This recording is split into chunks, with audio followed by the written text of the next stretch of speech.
Brunner adalah teori belajar yang dikembangkan oleh Jerome Brunner. Teori ini menekankan bahwa proses belajar merupakan upaya aktif dalam membangun pemahaman. Menurut Brunner, anak-anak belajar dengan cara mengorganisasi informasi secara bertahap dan mengaitkannya dengan pengetahuan yang sudah mereka miliki. Ia juga menekankan pentingnya peran lingkungan dan interaksi dalam membantu siswa memahami konsep yang baru. Dan dalam pembelajaran matematika di MI atau SD ini, teori Brunner sangat relevan karena membantu anak memahami konsep-konsep secara bertahap dari pengalaman nyata hingga berpikir abstrak.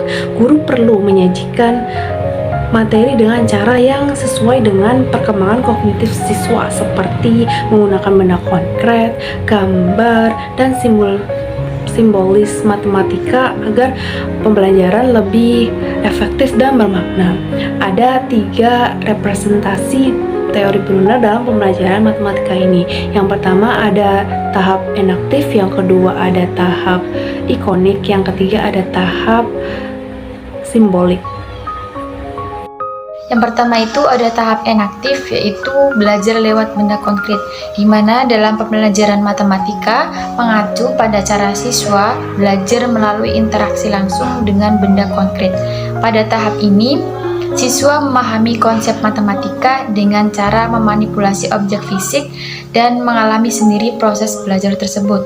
Misalnya, saat seorang guru ingin mengajarkan konsep matematika penjumlahan, guru dapat menggunakan sebuah koin maupun balok untuk menggambarkan operasi tersebut agar memudahkan siswa memahami konsep-konsep matematika dasar dengan lebih konkret. Contoh sederhana penerapan teori Brunner pada tahap enaktif ini, pada konsep penjumlahan, seorang guru dapat memberikan 3 koin kepada setiap siswanya, kemudian guru menambahkan 2 koin lagi yang dibagikan kepada setiap siswanya dan meminta siswanya untuk menghitung keseluruhan koin yang didapat. Siswa akan menghitung 3 koin ditambah 2 koin yang hasilnya menjadi 5 koin. Dalam hal ini, siswa sudah belajar penjumlahan secara langsung dengan memanipulasi objek fisik. Yang kedua, tahap ikonik. Tahap ikonik atau belajar lewat gambar atau visualisasi, yaitu setelah cukup familiar dengan benda nyata, anak bisa mulai belajar lewat gambar atau ilustrasi. Mereka bisa memahami konsep tanpa harus pegang benda aslinya.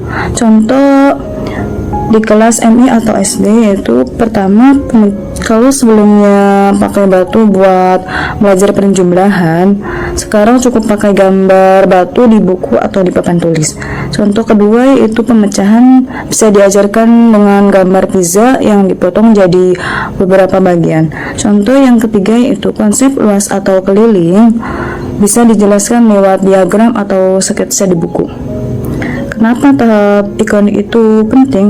Karena membantu anak beralih dari beberapa konkret ke sesuatu yang lebih abstrak, tapi masih bisa dibayangkan lewat gambar.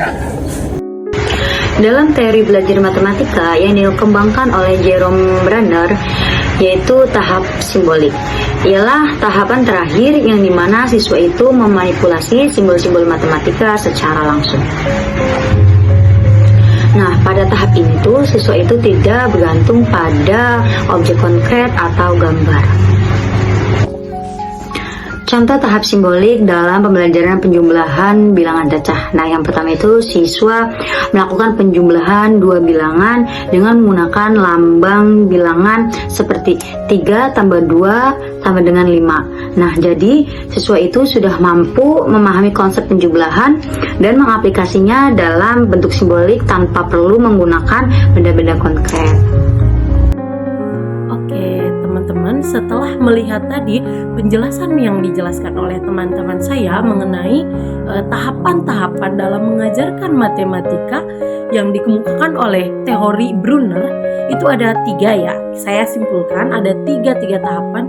Yang pertama, tahapannya itu mulai dari benda yang konkret atau teori atau tahapan enaktif, di mana si anak itu biar ngerti apa itu konsep dasar dari matematikanya terlebih dahulu.